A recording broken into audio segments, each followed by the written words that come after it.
Presidente, eu quero me somar aqui à crítica ao comportamento do ministro Padilha. O ministro veio aqui,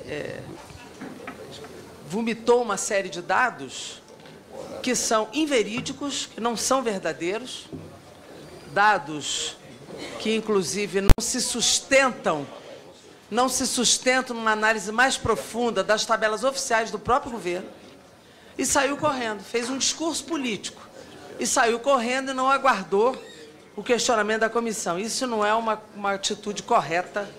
Então, não viesse. Aqui. Segundo lugar, há alguns dados que saíram por entrevistas do secretário Marcelo Caetano, mas há também dados oficiais da sua agenda, que preparou a proposta que aqui chegou. A sua agenda prévia ao envio da proposta ao Congresso Nacional, à Câmara dos Deputados, sua agenda é 99% uma agenda com bancos, seguradoras privadas e bancos internacionais. Não vi nenhum desenvolvimento de fórum com, de fato, a quem interessa do povo brasileiro se reunir para discutir o futuro da sua vida e da vida dos trabalhadores, trabalhadoras, homens e mulheres desse país. Então, de fato, quando o ministro Padilha fala da precificação de mercado, de fato esse é o foco. Como é que eu possibilito que a Previdência Social brasileira seja lucrativa para o mercado financeiro e para o mercado privado? Acho que a sua agenda, de alguma forma, revela quem foram os reais contribuidores para a proposta que aqui chegou. Em terceiro lugar, vocês citam muito a OCDE. É preciso citar a OCDE também com outros dados, né?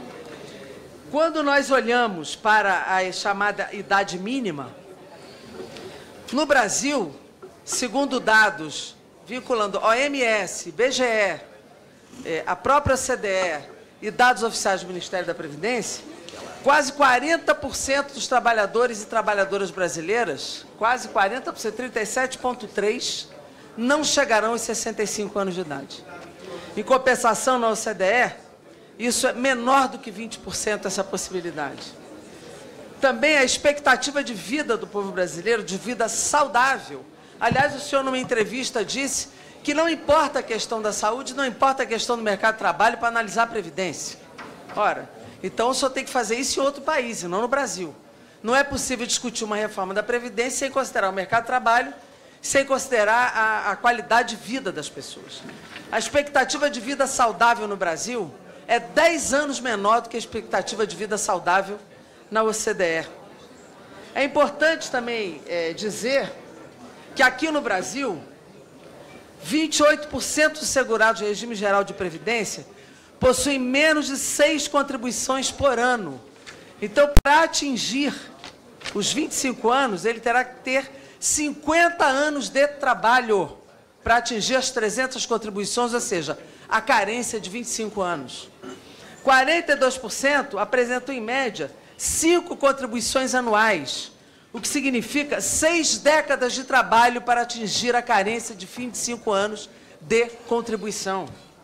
É importante também dizer que 30% dos trabalhadores ocupados não contribuem para regime nenhum, porque são precarizados.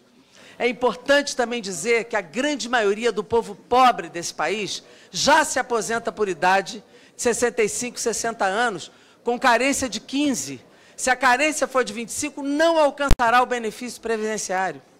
Também não é verdade a mentira do ministro Padilha, que me parece o senhor reitera, de que quem vai assumir a transição aos 50 ou 45 anos não muda nada. Muda o cálculo do benefício.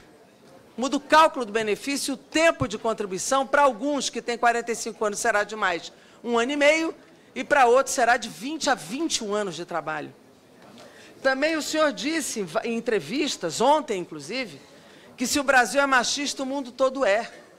Então nós precisamos olhar para os dados das mulheres trabalhadoras e as mulheres donas de casa do Brasil, que não tem comparação nem com a Noruega, nem com a Dinamarca, nem com a Itália, nem com outros lugares. A gente precisa comparar coisas comparáveis.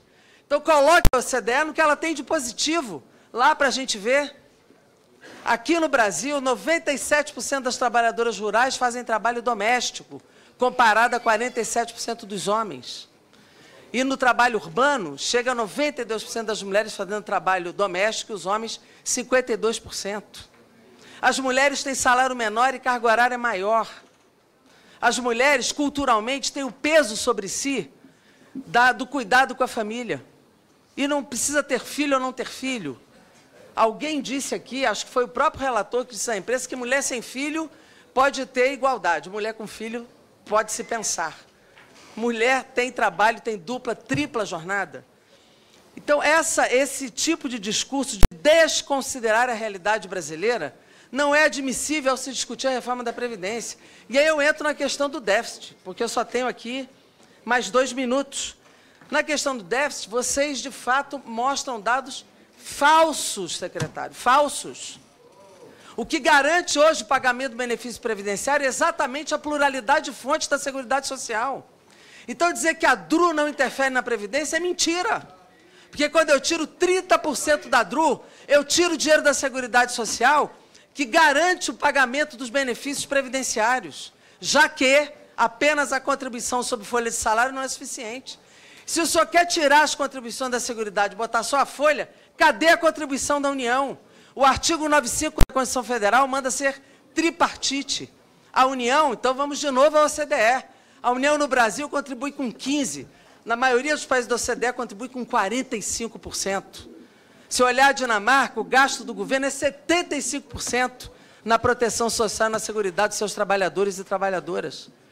Então, vamos à OCDE, sim, vamos à OCDE comparando, de fato, os números que nós precisamos ter. No regime tripartite que está na Constituição, a União aqui, se entrar com 15%, está entrando com muito, 15% a 18%. Então, quer considerar só a Previdência? Cadê a parte da União? E, por favor, não me venham somar déficit de regime próprio com o regime geral de Previdência Social. Isso é uma falácia, e vocês fazem isso porque articulistas da grande mídia sustentam esse discurso do governo. O governo que, aliás, caiu na última pesquisa de 14%, que já era ridículo, para 10% de aprovação na pesquisa de hoje. E para o desagrado e o desespero de muitos, Lula está na frente de todas as pesquisas.